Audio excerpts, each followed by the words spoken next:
Hey everybody, Mr. Keeney here for our next section of notes. This time it'll be section 1.5, which is all about angle pair relationships. So we're going to be describing those, also known as just special pairs of angles. And as a reminder, our learning target this unit is to use our vocabulary to develop our foundation or foundations of geometry. So let's talk about these angle pairs. We got 5 of them. You can see them in the word bank. And then there's descriptions we're going to match them with, or definitions. And then I've already gone ahead and sketched some pictures ahead of time. If you guys wanted to pause right now and sketch as well, you don't have to, just a suggestion. Let's talk about this first one here. It says 2 angles whose measures add up to 90 degrees. So you'll see the pictures over there, sees those 2 angles. Sometimes they form a right angle when we put them together. But the big thing is if I were to add their measures, I get 90 degrees, and we would call them complementary. Not sure if this is something you've seen in the past, but if it is new, complementary, 2 angles, their measures add up to get a sum of 90 degrees. Our next one, very similar. The only difference is instead of 90, it is 180. You can see the pictures there. They could be connected. We're going to have a word for that later. Or they could just be 2 separate angles. But the big thing is their 2 measures add up to equal 180 degrees. We will call those supplementary angles. So complementary, supplementary, you'll hear those a lot of times being mentioned together because of their similar definitions. One, the measures add up to 90, the other 180. So complementary 90, maybe we'll put that over here. This equals 90 degrees. The angles equal 180. All right, so our next one, and this is the one I kind of mentioned that we would be talking about. 2 angles that share a common vertex. Actually, this is important. They share a common vertex and side. But they have non-common interior points. So I sketched an angle here, and what I really want you to look at is we have 2 different angles that we're talking about. We have that red one there, we have that orange one there. Those are the 2 angles that I would like you to focus on. Those 2 angles, because they share a common vertex, they share, let me see if I can, they share that vertex, and they share this side. Because of that, we call those 2 angles adjacent. A lot of people will think of adjacent angles as next to. The angles are next to each other, which isn't a bad way. Excuse me, my voice. A bad way. But the big thing is they share that side and they share that vertex. So they are called adjacent angles. I do want to point out that up here above, and I don't want to ruin my pictures. Let's see. So if we were, you know what, I'm going to go ahead and highlight it. This one is an example of adjacent complementary angles. This one is an example of adjacent supplementary angles, because not only do they add to 90 and add to 180, but they also share a common vertex and a side. So we're kind of mixing the 2 there. The next angle pair that we have, it says 2 adjacent angles whose non-common sides are opposite rays. This is called a linear pair. Sometimes this is the tough one for my classes to remember. How I like to remember it is that first part of linear is line, and when I look over here, that's what they're talking about. So when you think opposite rays, I do not mind you thinking line. So if that helps you out, they are adjacent angles who will form opposite rays.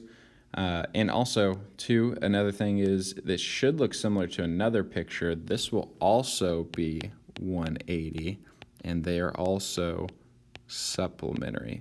So linear pairs, they are kind of everything that we've really talked about. They are adjacent and they are supplementary.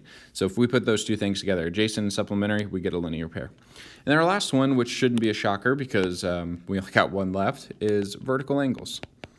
Vertical angles, and this is a special one too, because this is our only one that they are going to be congruent or equal. They have the same measures, and it's 2 angles whose form 2 pairs of opposite rays. If we have an intersection like I've sketched down here, they're going to be the angles directly across from each other.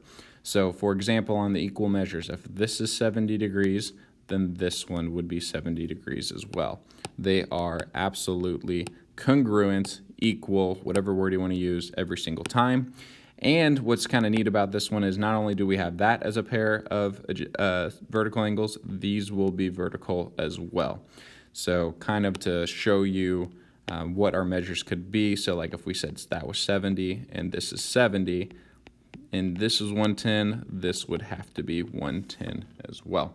And you'll also notice that when I did 70 and 110, I made those equal 180 because we have a linear pair here. So a lot going on, but let's take a look at examples. So in the figure, name a pair of complementary angles and supplementary angles and a pair of adjacent angles. We're going to have to use color coding here. We're going to start with complementary. Complementary angles, to remind you, they will add up to equal 90 degrees. Their sum of the measures is 90 degrees. So I'm looking for two angles, and I see them right here, right off the bat actually. 50 and 40, if I add those together, I get 90. So let's go ahead and write those down. If I want to write down this first one, that'd be ABC. I'm just following the angle. So angle ABC is complementary, and I'll just list them, ABC and angle DEF. Those two angles, if I add them together, I get 90 degrees, so they are going to be complementary. The next one is supplementary angles. Supplementary is 180 degrees. And again, honestly, it's just jumping out. It's right there, 40 and 140. That would equal 180. So I'm going to go ahead and write those out. Looks like we have angle ABC again. And angle, let's see, this one I could name FEG. I could also name it GEF, whichever one makes you the most happy. I'll go FEG. And our last instructions here says adjacent, which adjacent means they share a vertex, which I'm seeing this here, and they share a side, which I'm seeing there. So for me, that would be those two angles, so adjacent angles would be angles DEF and angle FEG. And you'll notice if they share a side and a vertex, so there's E, there's F, that are the side and the vertex, you'll notice E and F show up in the names, and the vertex is always in the middle. All right, so there's the first example here. Next one says, given that angle 1 is a complement, and what they're talking about is these angles are complementary. Angle 1 is a complement of angle 2, and the measure of angle 1 is 73 degrees.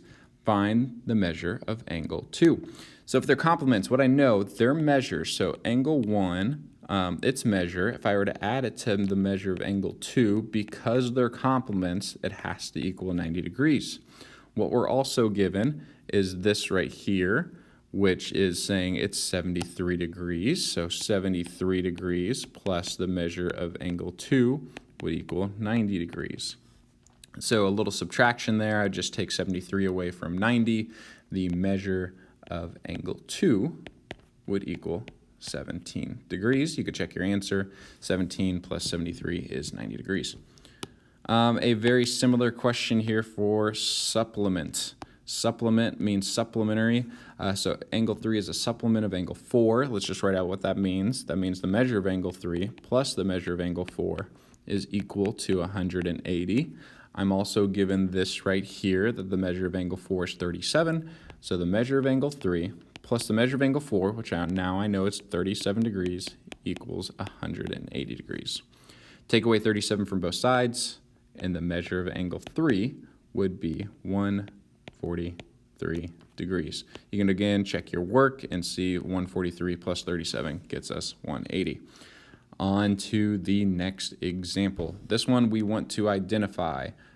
We want to identify a linear pair, and we want to identify a pair of vertical angles in the figure. So linear pair are going to be 2, and we got a couple here. For linear pair, I actually see a couple examples. Maybe I'll write them out for you. So for linear pair, first one I'm seeing is angle 1 and angle 2.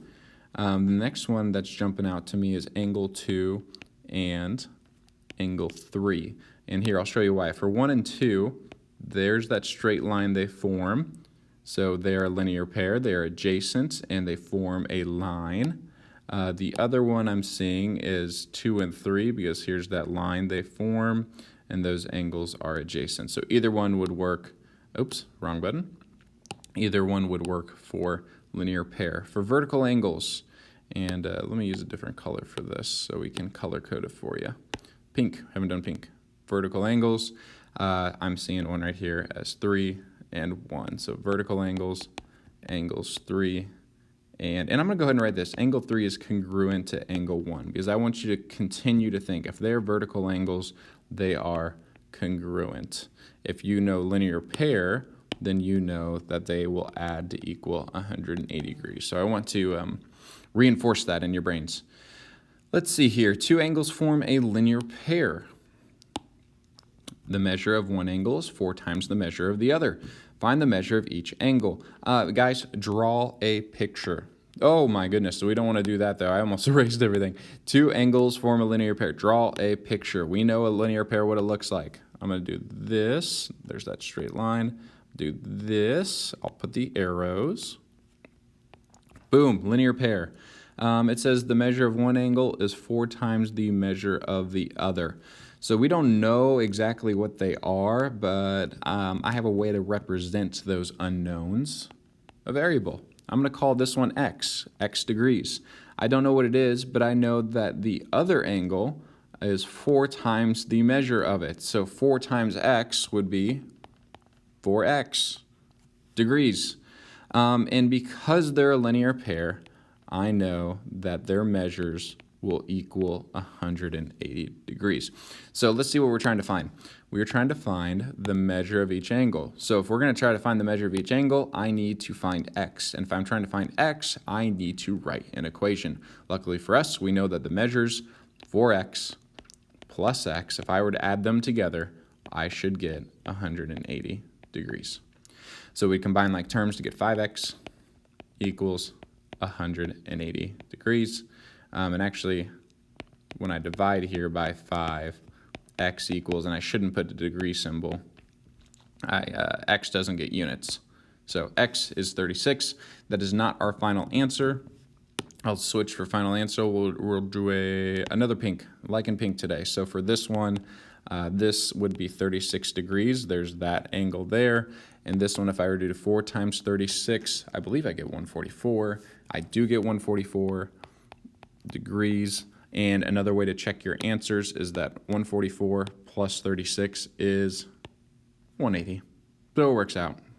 All right, in our last section of our notes, there's some things you can conclude from a diagram and some things you cannot. For example, here are some things you can conclude from the diagram. So we're going to go through these situations and just talk about what do we know and what do we not know. The first one, all points shown are. This is on a flat surface. This diagram right here is, there's no 3D, there's no that third dimension, so all of them are on the same 2D plane, and if they're in the same plane, we call them coplanar, together on a plane. Points A, B, and C, let me show you those. A, B, C. A, B, and C are blank. B is between A and C. Well, if they're all on that same line, we could call them collinear. Line AC, that's how we read that one. Line AC, ray BD, ray BE, blank at point B. So let's see here. AC, there's that one. We have BD right here. And BE, they all blank at point B. So that is the main thing here in the center. Well, I think I know what they're talking about. They are all intersecting. They're all sharing point B. They're all touching. They are intersect. So they intersect at point B. Let's see here. Angle DEB and angle EBC are blank angles. So let's take a look at it.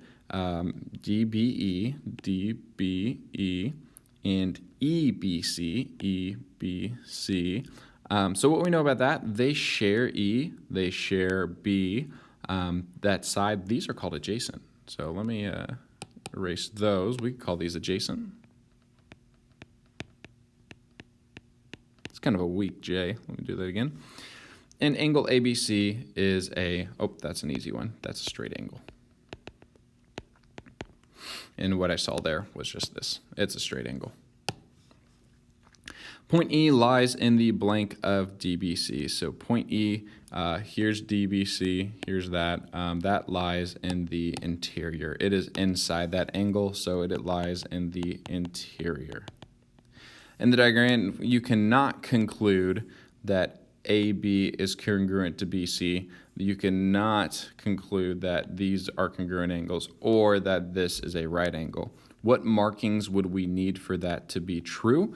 So let's start with the congruency one. If I wanted to do congruency, I would use that using tick marks. So AB would be congruent to BC. I would show it using tick marks.